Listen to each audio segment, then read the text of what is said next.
Сэхэлзүр. Антон Павлович Чехов. 1. Ольга Ивановны хөрөмдөр бүх найз сайн таних нь байлцлаа. Ольга Ивановна яагаад тун жирийн бааз ямар ч алдар нэргүй хүнтэй сууснаа тайлбарлах гэсэн юм шиг нөхрийнхөө зүг тодгоод өгч. Та нар хараач. Цаана л нэг байгаа үз гэж хэлдэг байлаа. Ольга Ивановны нөхөр Осип Степанович Димов бол цогт зөвлөх гэдэг 9-р зэргийн түшмэл цолтой эмч хүн билээ. Димов хоёр энэлгийн нэгд нь орон тооны биш эмчээр, нөгөөд нь хүүр задлан шинжлэгчээр ажилладаг байлаа. Өдөр бүхэн өглөөний 9 цагаас үд хүртэл өвчтөн үзэж, тасагтай ажиллаад, үдээс хойш морин трамвайгаар нөгөө эмнэлэгт очиж, нас барсан өвчтний биеийг задалдаг байжээ. Амиараа эмчилдэг, орлогон шалгүй. Жилд 500 рублээр л гүйцхэн тэр. Димовын тухай өөр юу ч хэлэх вүлээ. Гэтэл Ольга Ивановна болоод түүний нөхөд сайн таних нь тийм ч жирийн хүмүүс биш юм аа.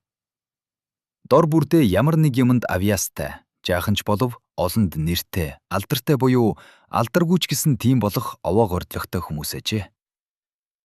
Ольга Ивановны танихуд гэвэл драмын театрын жүжигчин, авьяас нь аль хэдийн тадарсан, ухаантай, даруй зантай, ганган нэг хүн.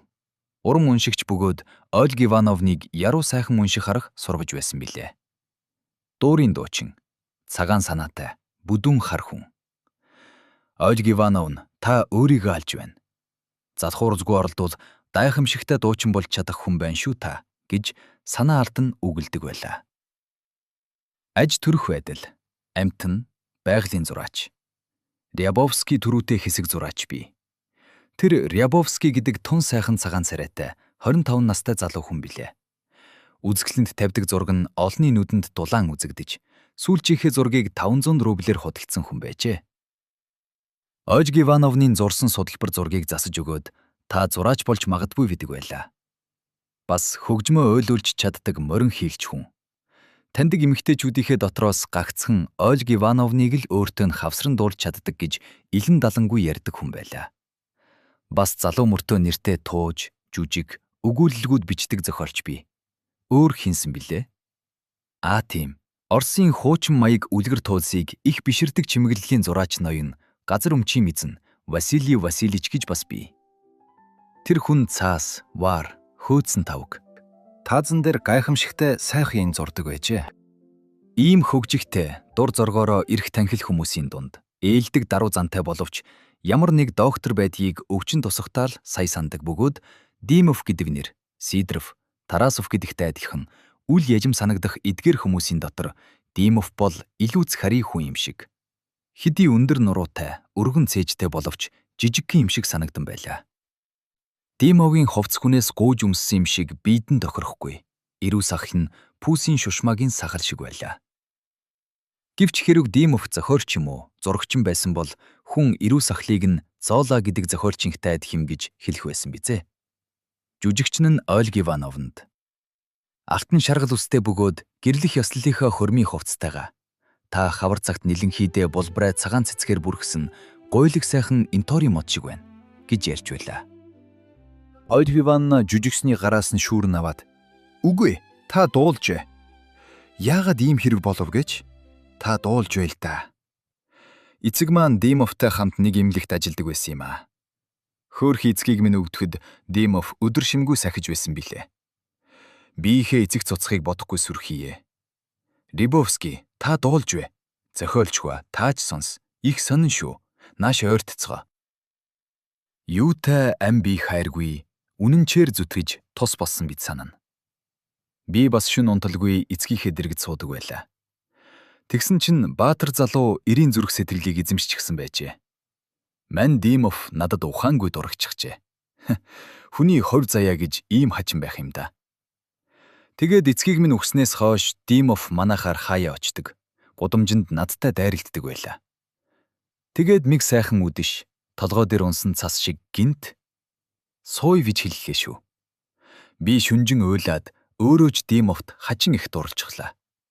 Тэгээд л ханигцгаас юм аа. Манай Димов цаанаал нэг хүч чадалтай, баав гарахыг байдалтай байгаа биз дээ.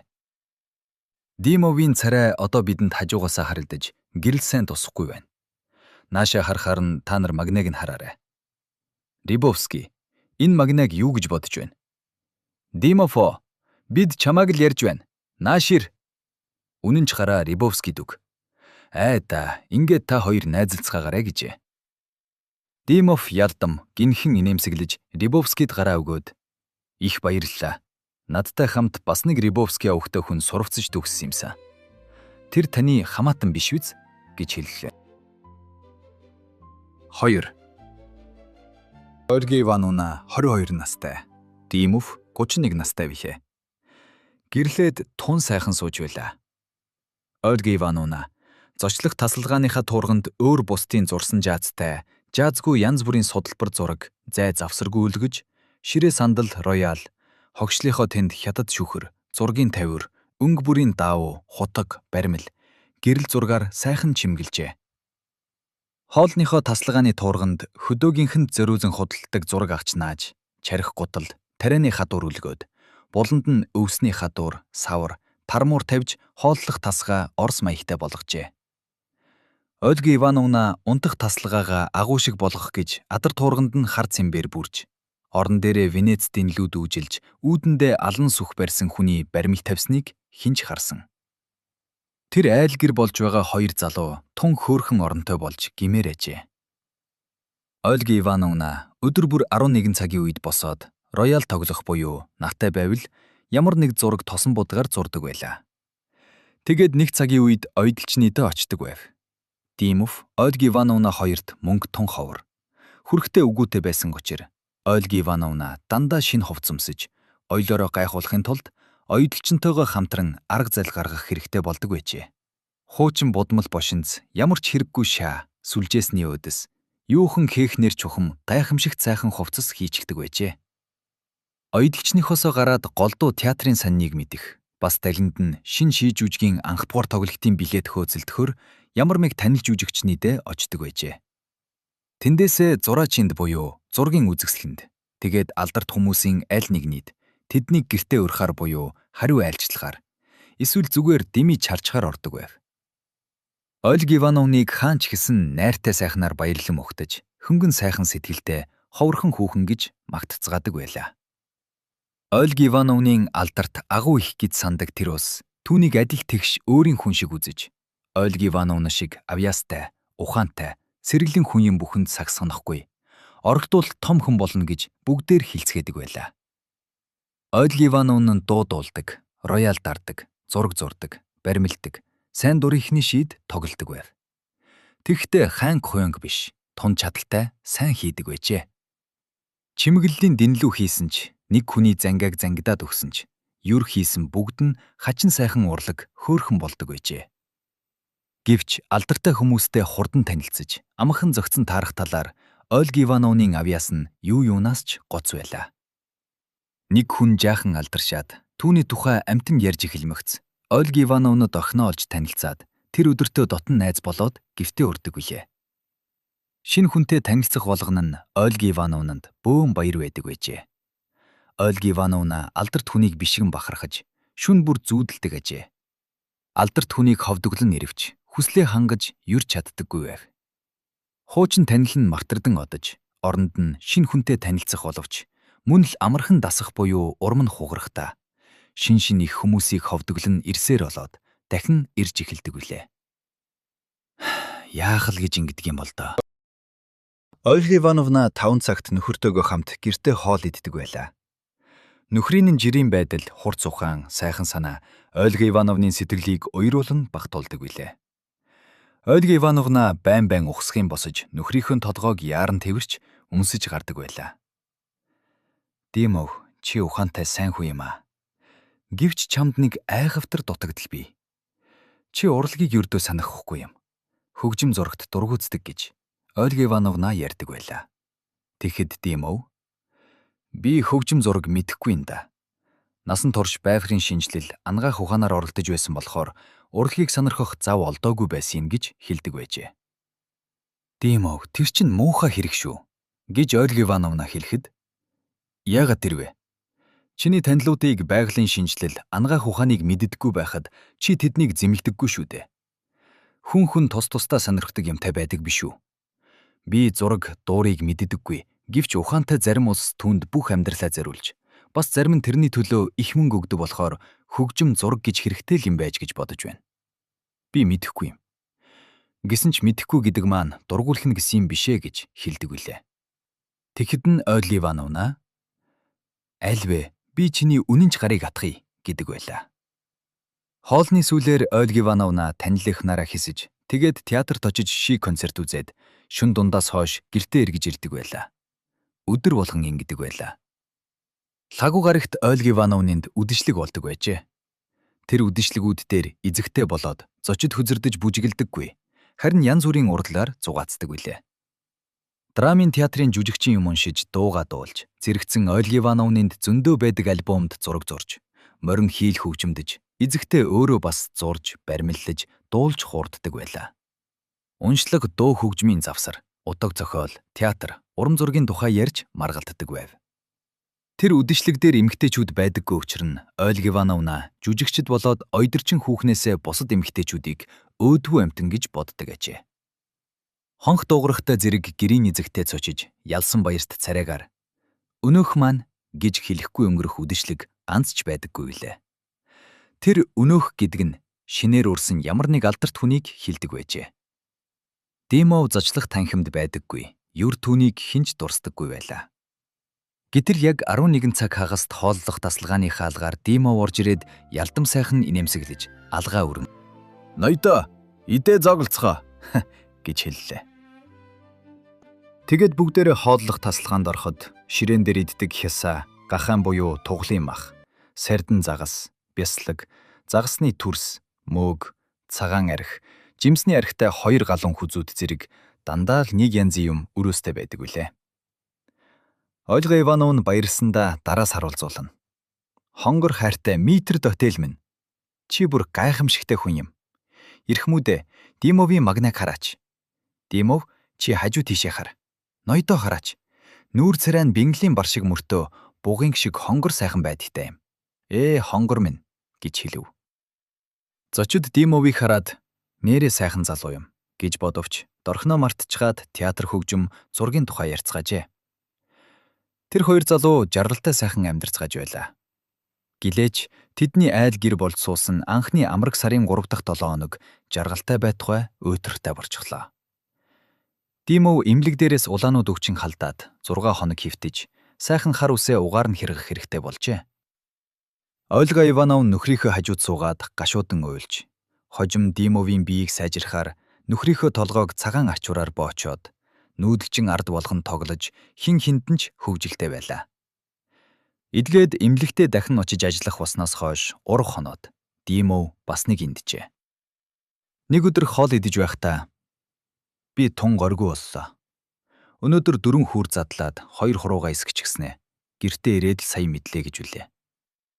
Ольга Ивановнын айхад инээмсэрлээд тэр бол шажгүй хэрэг. Хүүр задлах үед гараа эсгэх явдал аль аваа тохиолддгийг хэлж, "Эхнэр, би ажилдаа узаагаад анзаарахгүй болчих юм" гэжээ. Ольга Ивановна үхээрийн бузар халдан байх гэж сэтгэл түгшиж шүндөө залбирч үлээ. Ашгүй зүгээр өнгөрчээ. Тэгээ дахиад л өөд хөр төгшүүргүй жаргалтай тайван болж, сайхан өвхийн халааг авахаар алсаас мянган баярыг зүгнэн мишээгч хавар цаг ойртож байв. Жаргал цэнгэл хязгааргүй болноо. 4, 5, 6 дугаар сард хотоос аз зайдуу цусланд гарч, зугаалan, зураг зурж, зарас барьж, алтан гургалтай донгодохыг сонсно. 7 дугаар сараас бүр намар болтол, зураачдтай ижил мөрнөөр аялцгаахад Ольга Ивановна тэдэнтэй үргэлж явдгийн хуваар оролцсон явуулцгаар болж үлээ. Тэгээд майлангаар аяны 2 костюм оёж зэхээд, замдаа хэрэглэх будаг биер, зургийн даав, будгийн шин самбар худалдан авсан билээ. Ольга Ивановнын гэрээр түүний зураг урлагийн талаар гаргасан амжигтыг үзэхээр Рябовский өдөр болгон шахуу ирдэг байлаа. Ольга Ивановнын зурснаа үзүүлэхэд Рябовский гараа халаасандаа лав гэгч шургуулж, уруула тас жимийн шуухнаад, "За таны энэ үйл чинь дэндүү тусгүй үйл болж өгчээ. Гэрэл нь оройн байдагтай болсонгүй. Зургийн наад тал нэг юм хевсэн шиг, ер нь нэг тиймхэн байна. Энэ байшин чинь бас нэг юмд дарагдчихад өргөдмөр үзэгдэж байна. Энэ буланг нь арай бүдэг болгомоор юм шиг. Ерөнхийдөө зүгээр болжээ. магтъя гэж хэлдэг байв. Тэгээд Рябовский хичнээн ойлгомжгүй ярих тутам Ольга Ивановна төдий чинээ хялбар ойлгодог байлаа. 3. Христосын чөхөг уран дүйсэн гаргийн 2 дахь өдөр. Димов өдрийн хоолноос хойш идэх уух юм. Чихэр аваад ихнэр дээрээ очихоор цуслан руугаа явлаа. Ихмэртэйгээ 2-7 хоног уулзаагүй учир их санжээ. Вагонд явхдаач, дараа нь модон дотуур цуслангийнхаа байрыг ирж явхдаач өлсөж ядарснаа цаг үргэлж мэдэрч байсан боловч ихнэртэйгээ оройн хоол чөлөө төхөн идчихээд унтаад өгөндөө гэж бодож явлаа. Тэгээд төрс, бяслаг, олбог зарс боосон боодолтой юмаа харахад нь сайхан санагдаж үлээ. Цуслангаа олж хүрэх үед Наршин гिचхэв. Манаахан гэртээ эзгүй, удахгүй ирэх байх гэж зар зэмгэн хэллээ. Үзэмж муутай, намхан дээвэртэй, додор талыг нь бичгийн цаасаар цаасалсан, ан завсар гарсан тэгшгүй шалтай тэр байшин нь ердөө 3 тасалгаатай ажээ. Нэг тасалгаанд нь ор, нөгөөд нь энд тэндгүй майланг, биер, тостой болсон цаас, эрэгтэй хүний пальто, эсгийн малгай, ундуу сундуу хэвтэж байлаа. 3 дахь тасалгаанд ороход нь танихгүй 3 хар хүн сууж байлаа. 2 нь ирүү сахалтай, хар үстэй. 3 дахь нь үсээ хусуулсан гуужин толгойтой, жүжигчин бололтой бүдүүн хар хүн байв. Ширээн дээр халуун тогоонд ус буцалж байв. Та юу гэж яваа вэ? Ольга Ивановнтай уулзах гэж яваа юу? Хүлээ, удахгүй ирнэ гэж. Тэр жүжигчин Димовыг хажиллан харж бүдүүн дуугаар хэлв. Димов хүлээж суулаа. Хар үстийн нэг нь Димовыг нойрмоглон харж өөртөө цай ахлаад "Цай уух уу?" гэж асуулаа. Димов цай ч уумаар хоолч идмээр байжээ. Гэвч цайг үзээлээд хоол идэхгүй болчихно гэд цай уухаас татгалзлаа. Удалгүй хүний алхаа танил инээд сонсдож хаалга нээгдэн өргөн сарвчтай эсгийн малгай өмссөн Ольга Ивановна гартаа хайрцаг барьсааргүй орж ирэв. Түүний хойноос том шүхэр ихмэл сандал барьсан улаан хазартай Рябовский баясгалантай орж ирлээ. Ольга Ивановна "Димов" гэж дуу алдан нулимсаа гүйдгнүүлж "Димов" гэж дартан хэлээд цээж дээр нь 2 гар толгоогоо наалдуулж "Чи минь, чи яагаад ирэхгүй удав? Яагаад удсан бэ, аа?" гэлээ. "Хэдийдээ ирэх вэ эхнэр? Би дандаа ажилтай болоод зав тайд минь гарт тэрэгний явах цаг таарлахгүй юм" гэж Димовын хэлэхэд "Чамтай уулзсандаа юутай их баярлж байна" гэж. "Би чамайг шүн болгон зүүдэлж чамд өвчин хүрүүзээ" гэж зовдөг айдаг байлаа. "Ээдээ, чамд юутай хайртайг минь мэддэг ч болоосай. Чиний ирсэн чинь болжээ. Чи миний аврагч болно. Ганцхан чи их намайг аварч чадна. Маргааш энд мундаг хөрөн болно" гэж Ольга Ивановна үргэлжлүүлэн ярьж нөхрийнхөө зангааг зангидаад. Станцын цагтрааны бичээж залуу Чикэлдэ эвгэгч гэрлэх гэж байгаа юм. Сайхан цавуу залуу хар хүү, царай нэг л хүчрэхэг баав гайрхаг. Түүнийг харж байгаа залуу баригийг нэг зурж болох юм. Цуслангийнхан бид бүгдээр оролцож хөрөмдөр нь байлцахаар ам тангараг алдсан юм. Ядуутар ганц би аймтгай номхон хүн да. Хөрөмд нь очихгүй байвал нүгэл босох байгаа да. Өглөөний мөрөглийн сүүлээр сүнд гэрлэх ёс хийгээд сүмээс бүгдээр бэр хүүхний гэрлүү явган очицгоно гэдгийг бодооч. Шууж иргэж навчны завсраар нарны гэрэл туяарсан шугуу додуурэнг бүрийн хувц өмсцгөөсөн бид чинь ногоон зүдгэн дээгүр ирээлжлэн харагдах болно. Мундаг эцтэй. Гэтэл Димов минь би юугаа өмсөж сүмд очдөг үлээ гэж хэлээд надад энд юу ч байдаггүй. Даашинз, цэцэг, Берли аль нь алга. Чийл намайг аврах хэрэгтэй. Ямар азар чим нь хурч ирэгдэ хайрт минь. Түлхүүр аваад харьтаа. Хувцсны шүүгэнд миний ягаан даашинз бий. Чи мэднэ шүү дээ. Хамгийн ихэнд нь өлгөөтэй байгаа. Бас юм хийдэг пингийн баруун талд шал дээр 2 цаасан хайрцаг байгаа. Дээд талынхыг нь онгойлгохоор дандаа саама, янз бүрийн өөдөс, түүний дор цэцэг байх бий. Хонгор минь, тэр цэцгийг өнгөхгүй хичээж тун боломжтой гаргаарай. Би сүүлд өөрөө шилнэ. Бас Бэли худалдаж авчаал гэжээ. За тэгье. Би маргааш очиод явуулъя гэж Димовын хэлэхэд Ольга Ивановна нөхрөө гайхан харж. Юуны чинь маргааш? Маргааш чи хэдийдээ амжих юм бэ? Маргааш ихний гарах хэрэг 9 цагт явна. Тэгэхэд гэрлэх ёслол 11 цагт шүү. Үгүй хонгор минь. Өнөөдөр. Заавал өнөөдөр яв. Хэрэв маргааш чи өөрөө иж чадахгүй бол зарлагаар явуулаарай. За яв та. Одоо суудлын галт тэрэг ирэх ёстой. Битгий хожигт хонгор минь гэлээ. За тгий гихтэн. Ээдэ. Чамаагаа явуулахад өрөвдмөр байна. Би гэдэг тэнэг золиг. Тэр цахилгааны бичээчид юунд ам алдав та гэж Ольга Ивановна хэлээд нүдний нулимс гүйлгэнэв. Димов аягцаа яаран залгилж нэг боов шүүрч аваад ярдамхан инээмсэглсээр станц дэш явлаа. Өнөөх төрс бяслаг загсны махыг нь өнөөх хоёр залуу бүдүүн жүжигчэнтэй идэцгээжээ. 4. Додоодвор сарын нам гүмшин Ольга Ивановна ижил мөрний гарт онгоц дээр зогсоод мөрний ус сайхан эрэг хоёрыг ээлжлэн харж. Хажууд нь Рябовский зогсоод Ольга Ивановнад усан дээрх хар сүүдэр бол сүүдэр биш зүүд юм. Битүүлэг маягтай гялалзагч илбийн усны байдал, хязгааргүй тэнгэр.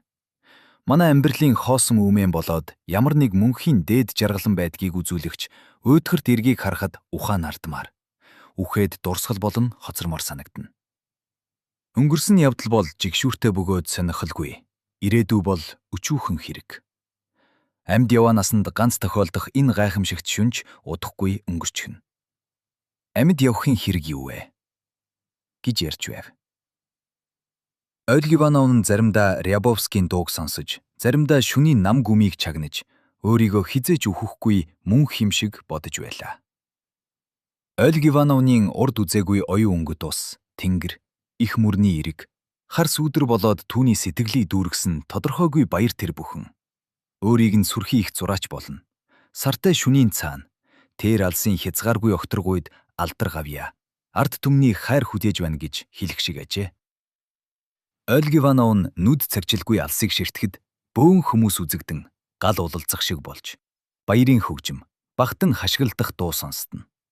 Ольга Ивановна өөрөө дайшинцтай явж тал талаас нь цэцэг шийдэж байх шиг санагджээ. Ольга Ивановна бас хажууд минь онгоцны эренгийг тохиолдоод зогсож байгаа хүн бол ёстой их суут, хувилгаан юм гэж бодож байв. Тэр хүний одоо болтол бүтээсэн бүхэн нь юр бишийн гоо сайхан шин бөгөөд ирээдүй нас ахиж ховорхон авьяас нь батчих. Тэр үед бүтээх зүйл нь гайхамшигтай, химжээшгүй өндөр зүйл байх болно. Тэр нь Рябовскийн царай, юм ярих байдал, байгальд хандах харьцаанд ч тодорхой байлаа. Рябовский өөрөө тун гоё болж ирээд хүн хүнээс гажууд байдагтай бөгөөд амьдрал нь ч хүнийхтэй адилгүй, шууных шиг тусгайдаа чөлөөтэй ажээ. Хүйтэн болж гэн гэж Ольга Ивановныг хилээд жиживсгэхэд Рябовский цуваар авчаад. Би таны гарын дор гэдгийг мэдэрч байна. Би таны боол. Та өнөөдөр яагаад ийм гоо үзэгсэлэнтэй байна вэ? Гэж уйтурлан хэллээ. Рябовский Ольга Ивановныг нүд салгалгүй ширтээд нүд нь сүртэй байсан учраас Ольга Ивановна өөдөөс нь харахасаа имэж байлаа. Рябовский: Би танд ухаангүй хайртай гэж хазар руу нь айхлан шивнээд. Надад хай гэж ганц үг хэлбэл чинь би урлагийг хайж архина. Надад чи хайртай бидтэй, духтай бидтэй гэж сэтгэл ихэд хөдлөн хэлжээ. Ольга Ивановна: Битгий тэгж яриач. Чими тэр үгэнд айдас хүрч байна. Димовоо яах вүлээ? Гэж нүдэ таглан хийв. Юун Димов? Яасан Димов? Димов надад ямар хамаатай юм бэ? Ижил мөрөн, сар, гоо үзэгслэн, миний янаг амраг, миний багтах сэтгэл зүйн. Ямар ч Димов энэ далга. Юх, би юу ч мэдхээ байлаа. Надад өнгөрсөн явдал хэрэггүй. Ганц минут. Ганц агшин зуурын янагийн жаргал хэрэгтэй гихтэн Ольга Ивановны зүрх дэлсэж хэдийн нөхрөө бодох гэж оролцсон боловч өнгөрсөн юм бүхэн нь хөрмөнч Димовч өнөөх болдог үдэшгэл нь тун өчүүхэн шалгүй бүрэг бараг аль хизээний өнгөрсөн хинд ч хэрэггүй юм шиг санагдаад ирлээ. Үнэн дээр юун Димов? Яасан Димов вүлээ? Димов надад ямар хамаатай юм бэ? Ер нь Димов гэдэг хүн энэ дэлхий дээр байдаг юм уу? Зүүч шиг юм уу? Димов шиг жирийн бааз хүнд урд олж хүртсэн жаргал нь дээд хишиг үзээ. Хожимба үхээд тамийн завлан амссан ч дүүрсэн хэрэг. Ингээд үзээд үхий. Энэ насандаа юм бүхнийг үзэх хэрэгтэй. Тэнгэр минь яасан сүрдмэр, яасан сайхан юм бэ гэж нүрээ даран бодов. Рябовский Ольга Ивановныг тэврэн авч аяархан түлхэх гэж оролдож байсан гарыг нь шунхтайя унсан. За яав. Юу болов? Чи надад хайртай шүү дээ. Тийм биз? Ямар гайхалтай сайхан шүн вэ? Гэж бовтнов. Тийм ээ. Сайхан шүн байна. Гэж Ольга Ивановна шивнэж, Рябовскийн нулимс гүйдгэнсэн нүдийг хараад бушуухан нэрвэж харснаа Рябовскийг твэрч уруул нийлүүлэн чанга үнсв. Кинишмат хурж ирлээ гэж тавцангийн нөгөө буланд нэг хүн дуугарч хүн далхаа дуулдан. Хажуугаар нь зуушны хүн өнгөрөөд Ольга Ивановна тэр хүнийг "Хүүе, та бидэнд арх авчирч өгөөч" гэж баярлахдаа уйлж инээн хэлв. Зураач Рябовский сэтгэл хөдлснөөсөө болж зэвхий царайлна. Вандан дээр суугаад Ольга Ивановныг эрхэмзэн хүндэтгэх байдлаар хараад нүдэ анж шаналангуу инээмсэглэн. Толгоогоороо наллаа. Пав. 9-р сарын 2-ны өдөр нан гүм булаан боловч тэнгэр бүрхэг байлаа. Өглөөгөр ижил мөрний дээгүүр сэрэг манан татаж 9 цагаас хойш бороо шивэлж эхлээд тэнгэр онгоож цэлмэг шинж үгүй байлаа. Рябовский цай ууж байхдаа Ольга Ивановнад "Зураг бол хамгийн азгүй уйдгартай урлаг. Тэнгүүд л намайг авьяастай гэж бодхоос биш.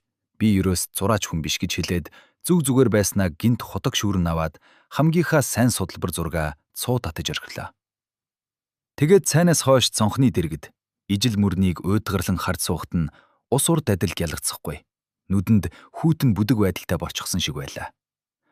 Юм бүхэн уйдгартай, намрын шинж орсон ажээ. Иргийн тансаг сайхан ногоон зүлгэн хивс, агир, алмас эрдний гялтхнах шиг тунгалаг цэнхэрөнгөтэй алсын бараа. Үзэмжид сайхан байгалийн юм бүхнийг ижил мөрнөөс хурааж аваад хойтон хавар болтол авдарт хийчихсэн юм шиг. Тэр хаваар нисэж яваа турлах ижил мөрнийг шалдаан гэж доогдож байгаа юм шиг санагдам ажээ. Рябовский турлах гуагдахыг чагнана. Би авьяас чадвараа алдаж гүрджээ. Энэ ертөнцийн юм бүхэн хуурмаг, харьцангуй балаа юм. Юр энэ хүүхэнтэй сүлбэлдэх хэрэггүй байсан юм гэж бодож байлаа. Ер нь Рябовский ууртай, муухай ааштай байжээ. Ольга Ивановна цаад өрөөнд орон дээр суугаад сайхан шаргал үсээ хуруугаараа засах зур. Гэртээ очиод зочлох тасалгаандаа ч унтах тасалгаандаа байгаа. Нөхрийнхөө ажлын өрөөнд ч байгаагаар бодсоор сэтгэл нь бэлчиж, театр оёдгчин хүүхэн, таних нөхдөө бодоод тэд маань одоо юу хийж байгаа бол? Намайг дурсаж байгаа болов? Ужирал дуусаад одоо үдэшлэгээ хийх цаг болч үжтэй. Димов минь. Хөөрхий Димов. Надад захиа бичихтэй юутай ялдамхан. Хүүхэд мэд. Юрүр үтмөр. Гэртээ ирээч гэж гуйдаг билээ.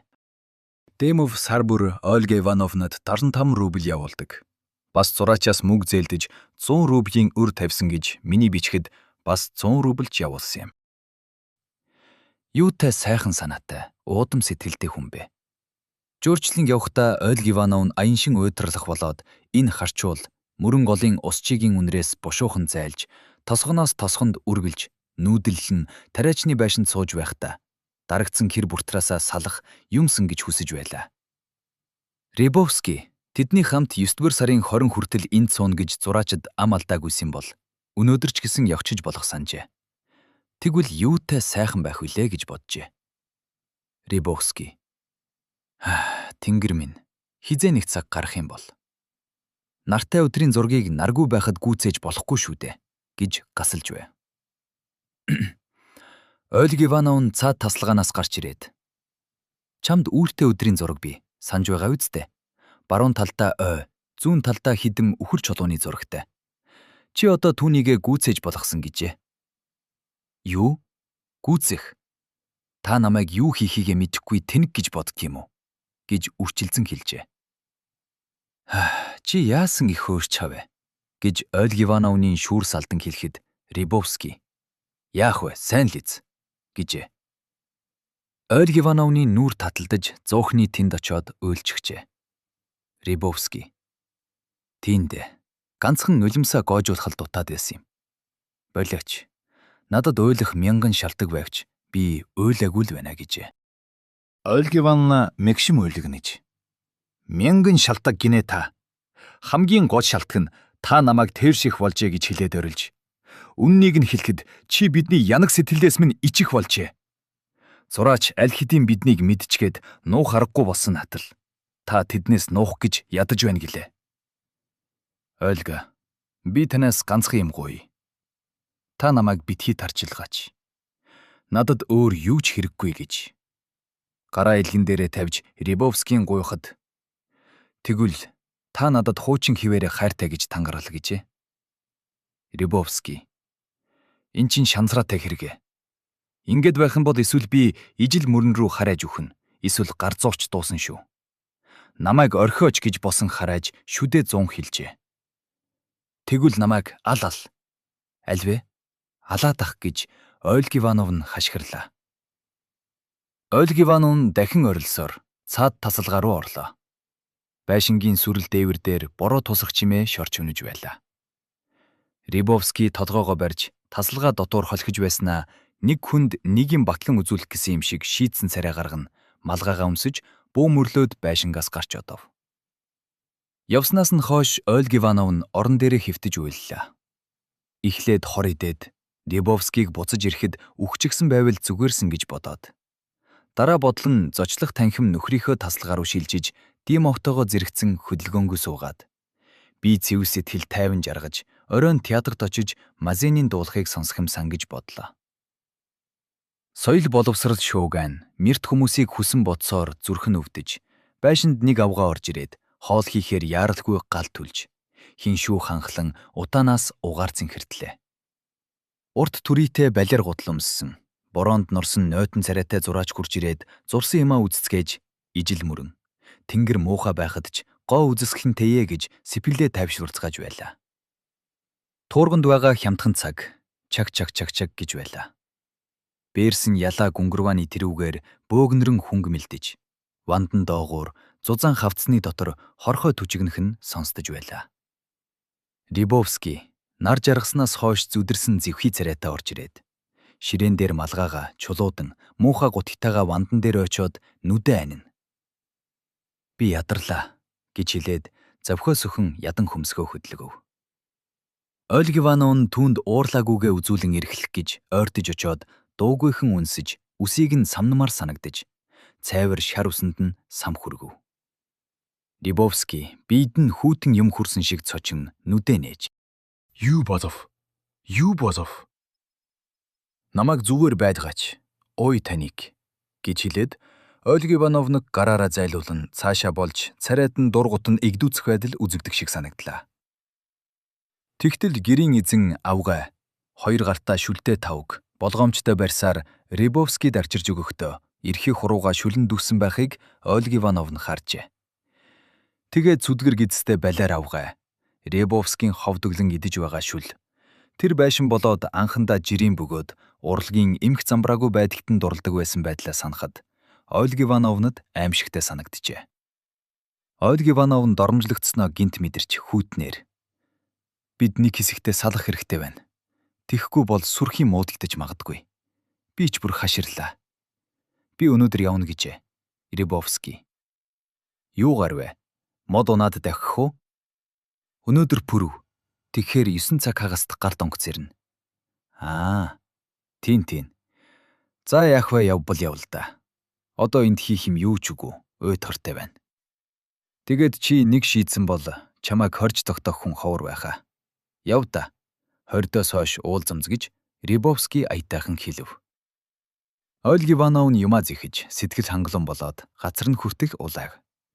Зочлох танхимдаа зураг зурж, зөөлөн хүнжилд унтаж, бүтээдэгтэй ширээн дээр хоол идэх цаг ойртож байгаа маань үнэн билүү гэж өөрөөсөө асууж, сэтгэл нь тайвширч Рябовскийд уурахыгаа зогсоод. Рябоша, би чамд бир будгаар хий. Үлдсэн ямиг минь аваад очоорой. Чи намайг байхгүй хойгуур залхуурч, лаазанталгүй ажиллаж байгаарай. Рябоша, чи минь гарамгай хүн шүү гэж хэллээ.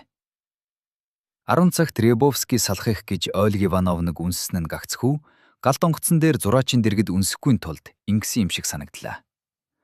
Ольга Ивановныг онгоцны зогсоол дээр хүргэж өгснөөс нь хойш удалгүй галт онгоц ирээд Ольга Ивановныг аваад явчихлаа. Ольга Ивановна 2 хоног гаруй бодоод гэртээ ирж малгай цуваач тайлалгүй сэтгэл хөдлөн айхалсаар зочлох танхимдаа ороод Тэндээс хоолны тасалгаанд ортол. Гадуур хувцсгүй, ингэрэн задгай хантаацтай Димов, хутаг сэрээ 2 хавирч байв. Урд нь тавхтай ятууны мах байв. Ольга Ивановна тасалгаанд орохдоо юм бүхнийг нөхрөөсөө тасна уух хэрэгтэй. Тэгэхэд чадал хүчинч хүрэлцэн гэж бат санж байснаа нөхрийнхөө ялдам, тавиухан инээд баяртай яг ялцагч нүдийг хараад энэ хүнээс нуун гэгч, энэ хүнийг гүтгэх, юмыг нь хулгай хийж алахтай адил жигшүүртэй шившигт байж баршгүй. Юр хүч нь хүрэлцэшгүй хэрэг гэж мэдээд өнгөрсөн юм бүхнээ хэлэхээр агшин зурхан шийдээд нөхөртөө үнсүүлж тэврүүлээд өмнө нь сүгдэн унаж нүрээ таглажээ. Яав. Яагав чи минь? Намаага санаа юу?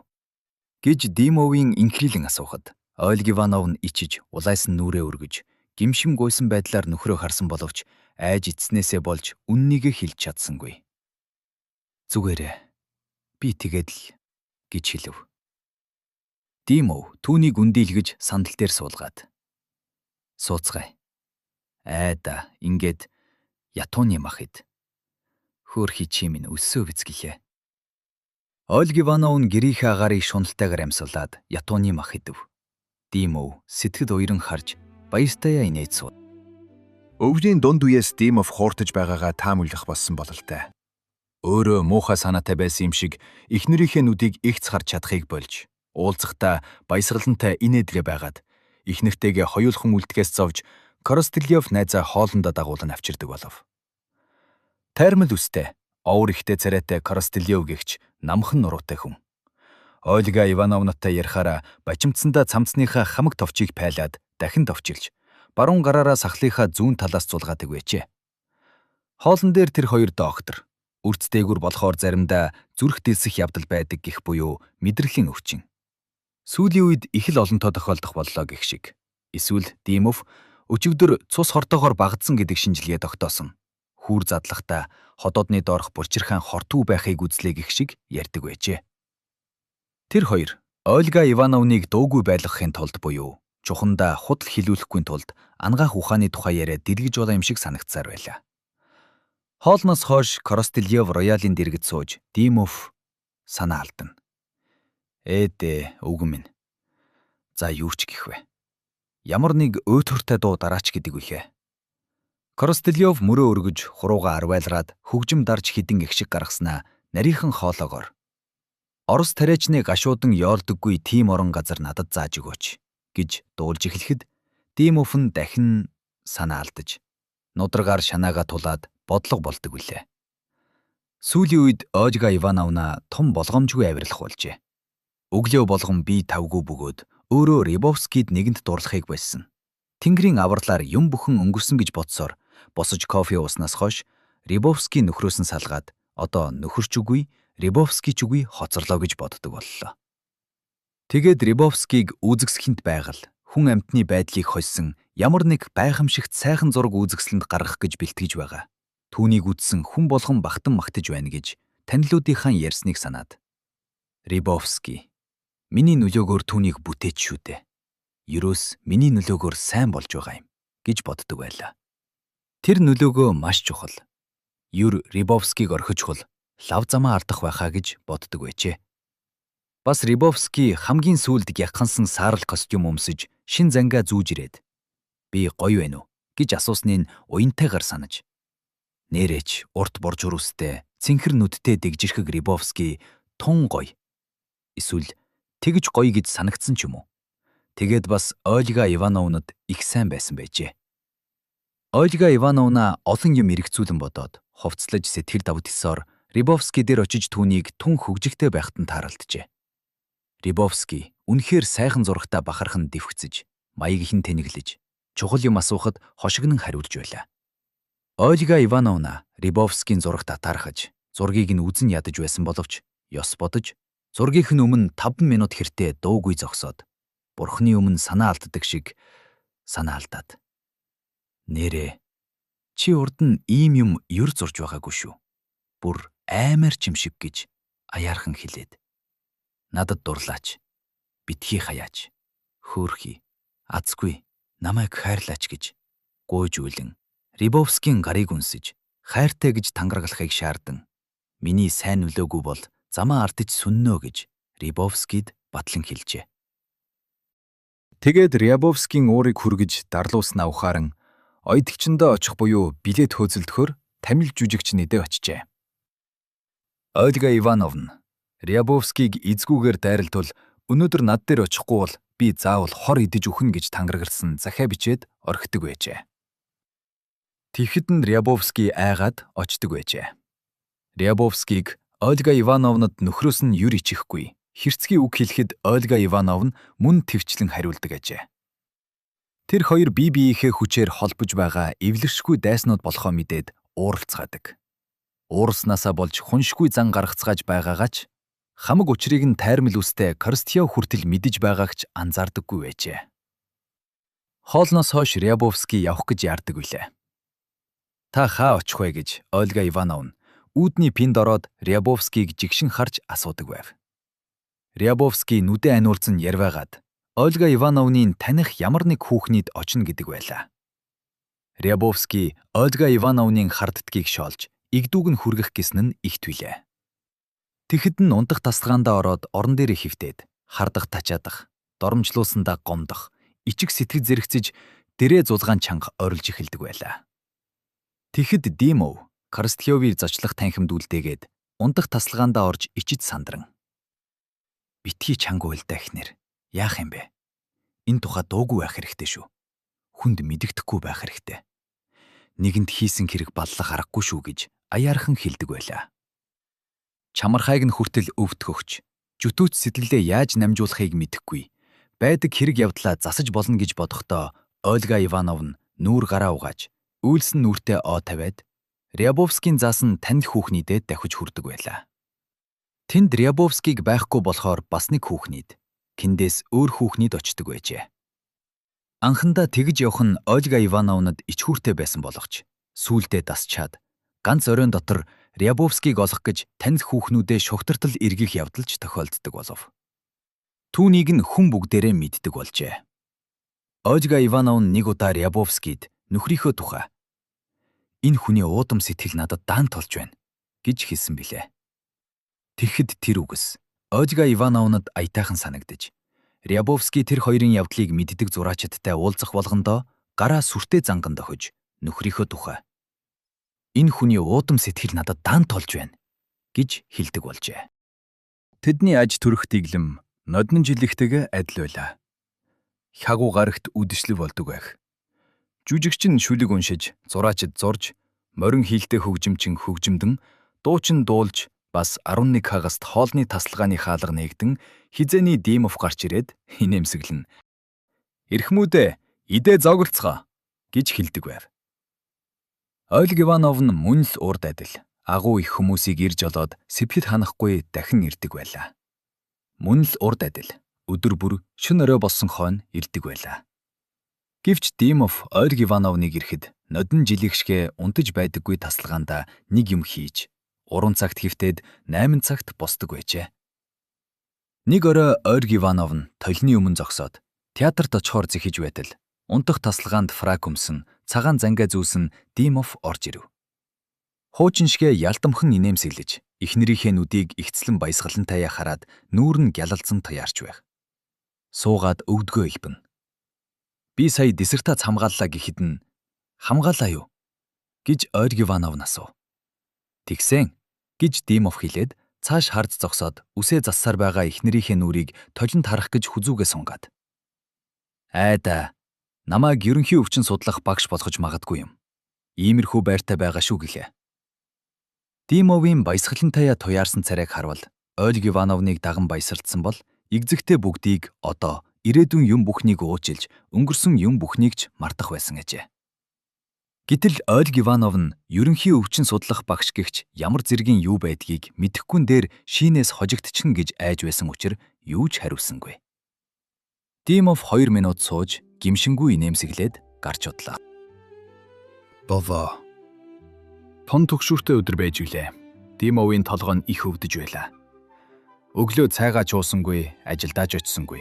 Тасалгаандаа үргэлжил төрк буудан дээр хөвтөөд байлаа. Ольга Ивановна хизээний зангаараа нэг цагт амьгүй бодисын зураг зурснаа үзүүлж, бас өчигдөр яагаад ирээгүйг асуухаар Рябовскийнд очихоор гарав. Судалбар зураг нь тун шалгүй мэт санагдаад Ольга Ивановна түүнийг Рябовскин дээр очих шахтаг олох гэж зурсан юм санаж. Ольга Ивановна Рябовский дээр зөвшөөрөлгүй ороод үүдний өрөөнд казашоо тайлж байтал дотор тасалгаанд нэг юм гүүх шиг эмэгтэй хүний даашинс ширчгэнэх шиг сонсдоход тасалгаа руу яран өнгөв. Тэгтэр шал шүргсэн хар гүлэнгөр даавуух шигтэй том зургийн цаагуур хүрэн банцлын хормой жирсхийн далд орохыг харав. Нэг хүүхэн нуугдсан нь гарцаагүй байлаа. Ольга Ивановна өөрөө тэр зургийн цаагуур бас олон нуугддаг байж билээ. Рябовский тун их хитсэн бололтой. Ольга Ивановныг үзээд гайхсан дүр гаргана хоёр гараа сунгаж мялуухан инээмсэглээд. Тэ, ирсэнд чинь их баярлалаа. Ямар сайхан юм дуулах нь вэ гэжээ.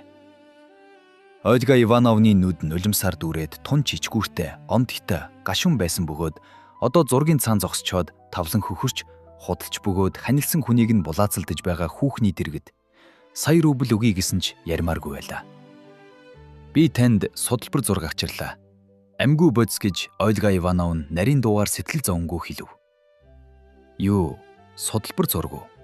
Гэд Рябовский дүрийг нь гартаа авч үзэнгүүтээ хинэггүй байдал гаргана нөгөө тасалгаанд орлоо. Ольга Ивановна хойноос нь хүрцэнгүүгээр дагам оров. Рябовский нэгдүгээр зэргийн зураг, натюрморт, курорт, чорт, порт гэж холбоо үгийг олон ядаж шалжив. Зургийн тасагт хүн яаран алхлах, хувцас ширчгэнэх сонсогдлоо. Тэгэхээр нөгөө хүүхэн явчих нь инээжээ. Ольга Ивановна чанга чарлаж, зураачийн толгой дундуур ямар нэг хүнд юмар зогчоод гараад явмаар санагджээ. Гэтэр нулимс дүүрсэн нүдэнд нь юу ч харагдахгүй байлаа.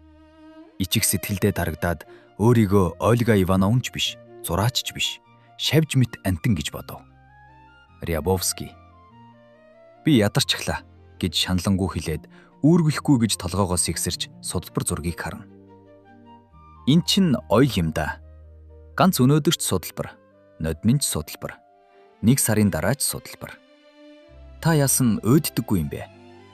Таны оронд би л бол зургийг хайчаад хөгжим ч юм уу өөр нэг юмар олигтойхон оролдосон. Та бол зураачч биш, хөгжимчин ч биш шүү. За би мөн ч их ядарлаа. Би одоо цай өг гэж хэлье, тийх үү? Гэд тасалгаанаас гараад зарцтай нэг юм хэлж байхыг Ольга Ивановна сонслоо. Тэгээд Рябовскийтэй дахин уулзаж ярилцахгүй тулд, хамгийн гол нь орилохгүй тулд түүнийг буцаж ирэхээс өмнө үүдний өрөөнд бушуухан гүйж ороод галшоо өмсөн гудамжинд гараад сая нэг санаа амарч Рябовскийгаас ч зураг урлалаас ч тасалгаанд тэгтэл дарамт тулж байсан хизүү үлгүүрээс ч үрд мултарснаа мэдлээ. Ингээд бүгд дуусгана тэрэ. Ольга Ивановна ойдогчнийдээ очиж дараа нь өчигдөрхөн ирсэн Барнайд очиод Барнайхаас нотын дэлгүүрт очлоо. Ольга Ивановна ингэж явхдаа цаг үргэлж Рябовскийд мэр дүрээ бүрэн хадгалсан ширүүн хүү түүхтэй захиа бичнэ. Тэгээд хавар ч юм уу зун нь Димовтойгоо хамт Кринд очиод тэнд өнгөрсөн хэрлээсээ бүрэмсэн ангижирч шинэ амьдралаа эхэлнэ гэж бодож явлаа. Ольга Ивановна шин орой болсон хойно гэртээ ирээд хувцаач солилгүй захиа бичгээр зочлох тасалгаандаа суув.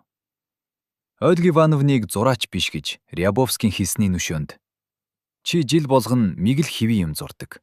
Өдөр болгон нэг хэвий юм ярьдаг. Чи одоо байрандаа зарцсан учир урд бүтээснээсээ илүү юм хийж заяан чадахгүй гэж бичих гэж байлаа. Бас Рябовский чи миний сайн нөлөөний ачийг санах хэрэгтэй. Чиний муу зан гаргадаг бол миний сайн нөлөөнд өнөөдөр зургийн араар нуугддаг шиг иймэрхүү санаа мууд хүүхнүүд саад олж байгаагийн хэн биж бичмээр байлаа. Ихнэр гэж Димов ажлынхаа тасалгаанаас хаалгаа онгойлгодгүй дуудав. Юу гэвэ гихтэн. Ихнэр чи нааш битгий орж ирээ. Зүгээр хаалганд ойртоод ир. 3 хоногийн өмнө имлэг дээр надад хоолон сахуу халтсан юм. Тэгээд одоо би муу байна. Корстлевт даруухан хүн явуул гэлээ. Ольга Ивановна нөхрийгөө ажваа танил эрэгтэйчүүдийнхээ адил дандаа овгоор нь дууддаг байлаа. Нөхрийнх нь нэр Гогожийн зохиолд гардаг Осиптэй адилшааж Осип, Охрип Архип, Осип гэж Осип Архип гэдэг нэрээр хошигнон хэрдэг үг санаанд ордог тул нэрээр нь дууддаггүй байжээ. Харин одоо Ольга Ивановна Осип минь чи яач вэ гэж дуу алдан хашрав. Яваа. Миний бие муу байна. гэж хаалганы цаанаас дийм үг хэлээд буудан руу очиж хөвтгөн дуулдав. Тэгээд яваа гэж дуугарах нь бүдэгхэн сонсогдлоо. Ольга Ивановна юу болох нь энэ вэ? Эн чинь аюултай хэрэг боллоо гэж бодоод айхдаа би энэ арзасхийв.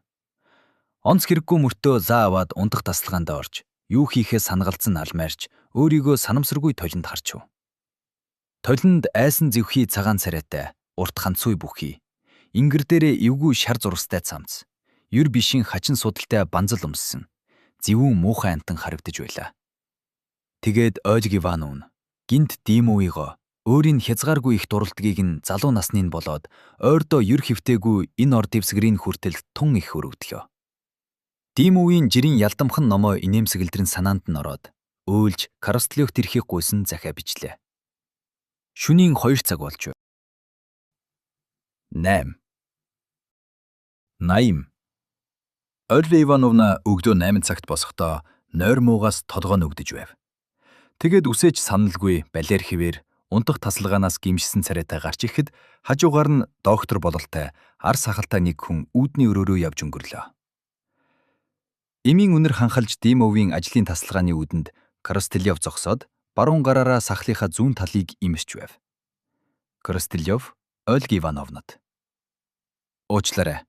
Би таныг түүн дээр оруулахгүй, халдаж магадгүй. Чухамдаа та ороод ч яах вэ? Тэртээ тэргүй дэмирээд байна гэж уруу царайлан хэллээ." "Ястай сахуу мөн үү?" гэж Ольга Ивановна шивнэн асуув. Коростелёв Ольга Ивановны асуултанд хариулахын оронд "Үл бүтэх юм руу тэмүүлэгчдийг ёстой шүүхэд өгвөл таарна. Димов яагаад өвчин халдаасныг мэдэж байна уу? 2 дахь өдөр нэг хүүхдээс сахууны идэ хальс нарийнхан 3 сар сорсон байна. Яах гэж тэр вэ? Балай. Тэнийг юм" гэж үглэв. "Амь насанд нь аягатай юу?" гэж Ольга Ивановна асуулаа. "Тийм ээ, хүнд хэлбэр гэж ялж байна. Чухамдаа ширээгт хүн явуулах юмсан" гэж Коростелёв хэлв. Эхлээд шаргал үстэй, унжуу урт хамартай, еврей маягийн яриатай жижигхэн хүн. Дараа нь өндөр нуруутай, бүхтөр, саглаас нь лам шиг хүн. Дараа их тарган, улаан царайтай, нүдний шилтэй залуу хүн эцгэлээ. Эмч нар нөхрийнхөө дэргэд жижүүрлэхээр ирсэн нь тэр ажээ. Коростелёв оногдсон цагтаа жижүүрлэчээд гэртээ харилгүй үлдэж тасалгаа бүхнээр сүүдэр шиг тэнүүчигж байх. Загц эмэгтэй жижүүрлэж байгаа докторуудад цай бэлтгэж, бас байсхийгээд аптек руу гүйж байсан учраас тасалгаа цэвэрлэх хүнгүй нам гүм уйтгартай байв. Ольга Ивановна унтах тасалгаандаа суугаад нөхрөө хуурснаас болж тэнгэр намайг шийтгэж цээрлүүлж байна гэж бодов. Үг яриа цөөнтэй, номхон даруу зантай, хитрхи гинэн цагаан санаатай тэр амт нь өөрийнхөө буудан дээр дуушууч үгүй чимээгүйхэн шаналж байлаа. Гэтэл ядаж дэмэрч байхдаа ч гэсэн гомдлоо ярьсан бол уг хэрэгт ганц сахуу өвчин буруутай биш юм байна гэдгийг жижүүрийн докторууд мэдэх байсан билээ. Коростелёвээс асуусан бол хамаг учрыг мэдэх байсан да. Тэр хүн найзынхаа эхнэрийг энэ л гол хорлогчин. Сахуу бол түүний дайвар ингэсэн байртай харж байгаа нь учиртай юм а. Ижил мөрөн дээрх сартай шүн, янагийн яриа, хөдөөгийн сонин амьдралын аль нь ч Ольга Ивановны санаанд үлдсэнгүй. Дагцхүү илүүц төрөхгүй зан гаргаснаас болж хүл, гар, бүх биед нь хизээч угааж арилшгүй ямар нэг балиар муухай унжилтсан юм наалтсан шиг санагдаж байлаа. Дахиад л төмөр харагдах шиг боллоо. Цаг унжиран өнгөрч доод давхарт байгаа цаг байсхийгээ цохиж байлаа. Хонгоч ингэн нь докторууд ивсээр байв. Зарц бүхэн хоосон аягтай тавир барьж орж ирээд "Эзэгтэй, орыг чин засах уу?" гэлээ. Тэгээд хариу үг хэлэхгүй болохоор гараад явжээ. Дор цаг зохиж, ижил мөрөн дээрх бороог зүүдэлж байтал тасалгаанд гадны бололтой нэг хүн орж ирэв. "Ольга Ивановна хэн бэ?" гэж босон хараатал Коростелёв байлаа. "Цаг хэд болж байна?" гэж Ольга Ивановнын асуухад 3 болж явах шив гэв. "За яаж вэ гэхт нь яах юу байх вэ? Өнгөрч байна гэж хэлэхээр лээ." Гэд мэгшин уйлж Ольга Ивановнатай зэрэгцэн суугаад ханцуугаараа нулимсаа арчив. Ольга Ивановна анхандаа учрыг нь ойлгоогүй боловч хамаг биеийн ар засгийн хүй дөргиж аажуухан залбирч эхэллээ. Коростелёв "Өнгөрч байна" гэж нарийнхан дуугаар хэлээд дахин игшин уйлж Амиа хайрлаагүйгээс үхэж байгаа юм. Шинжлэх ухаанд юутай их гарз болов гэж гашуудан хэлээд бид бүхнийг түүнтэй жишгэд тэр бол юр бишийн агуу их хүн байсан юм а. Хичнээн авьяастай хүн байсан гэж. Бид бүгдэд хичнээн их найдвар төрүүлж байсан гэж. Тэнгэр минь. Тэр маань хорвоо товорхон эрдэмтэн болох байсан билээ. Ошка Димов. Чи даанч яв. Чавас гэж гараа шажигнуулж гаслан цөхөлж хоёр гараараа нүрээ дараад толгоогоо сэгсрэв. Тэгээд ямар нэг хүнд улам уурлана. Хичнээн сайхан зантай хүн байсан гэж. Ариун цагаан санаатай, сайхан сэтгэлтэй, чухам уян зөөлөн амт юмсан. Шинжлэх ухаанд зүтгэж байгаад шинжлэх ухаанаас болж үхвэжтэй. Өдөр шөнөгүй шар шиг ажиллаж байхад нь хинч түүнийг хайрлсангүй. Тэгээд ирээдүйн профессор залуу эрдэмтэн хүн энэ муусай новшийн даавны мөнгө олох гэж хөлсний ажил ирж шөндөө орчуудаг хийдэг байт шүү. Корстелёв ингэж хэлээд Ольга Ивановыг жигшин харж цагаан даавууг нь хоёр гараараа шүүрч аваад тэр даавал буруутай гимтэй юм шиг ууртайгаар цуу татаад өөрийгөө ч хайрлсангүй. Түүнийг хүн ч хайрлсангүй дээ. Чухамдаа юу ч гих байдэ. Гэхэд нь зочлох тасалгаанд ямар нэг хүн тийм ээ ховорхон хүн байж дээ гэж бүдүүн дуугаар хэлв. Ольга Ивановна Димовтай хамт суусан хамаг бүх явдлаа эхнээс нь аваад адгийг хүртэл юутай хэтэн саналаа. Тэгээд гинэд Димов бол өөрийнх нь мэдэх хүмүүстэй жишгэд үнэхээр ховорхон ер бишийн агуу их хүн байсныг мэдлээ. Ольга Ивановны талигач эцэг Димовын нөхөд эмч нар түүнтэй яаж харагддаг байсныг санаад Димов ирээдүйд алдахтай хүн болно гэдгийг тэдний мэдсэний учрыг Ольга Ивановна сая ухаарав. Туураг, тааз, чийдэн болоод шал дээр хевс хүртэл Ольга Ивановнад алдчихжээ гэж дооглон хэлэх гэсэн юм шиг ирээлжилж байр. Ольга Ивановна унтах тасалгаанаас уйлм ухсхийж зочлох тасалгаанаа нэг танихгүй хүний хажуугаар шууган өнгөрөөд нөхрийнхөө тасалгаанд уйлж оров. Нөхөр нь турк буудан дээр бүслэгээ хүртэл хүнжилд хучаастай хөвтөж байлаа. Царай нь амар турж ицээд амьд хүнд хизээж байдаггүй зэвхий цайвар шар өнгөтэй болжээ. Гагцхүү магнай хар хөмсг болоод танил инээмсэглэлээр нь энэ маань Димов байна шүү гэж танигдахуйц байг. Ольга Ивановна түүний цээж магнай гарыг нь хурдан гихч гэмтрэм үзв. Цээж нь бүлээн байсан боловч магнай гар нь эвгүй хүүтэн болж оржээ. Дутуу анаастай нүд нь Ольга Ивановныг харалгүй хүнжлөө харж байлаа. Димов гэж Ольга Ивановна хашгиран дуудаад нөхөртөө "Гэр нэг явдал бол миний алдаа болсон юм. Одоо арайч хамаг юм балраагүй, бас ч жаргалтай сайхан амьдарч болно. Чи минь ер бишийн ховорхон агуу их хүн юм. Би насан турш чамд бишрэн мөргөж ариунаар имээ шүтэж явна" гэж учрлан хэлмээр байжээ. Тэгээд Димов минь ээ гэж нөхрийнхөө дахин сэрэхгүй болсныг үл итгэн мөрөн дээрээс нь сэгсчин дуудаж байлаа. Зочлох тасалгаанд Корстелёв зарц хүүхэнд "Асуух юу байх вүлээ? Та сүмийн манаачинд очиод тижээврийн газрын эмгчүүлийг хаа суудгийг нь асуугаарай. Тэд ирээд биеийг нь угаах, засаж цэвэрлэх, ер нь хэрэгтэй бүхнийг гүйцэтгэнэ" гэж хэлж байлаа.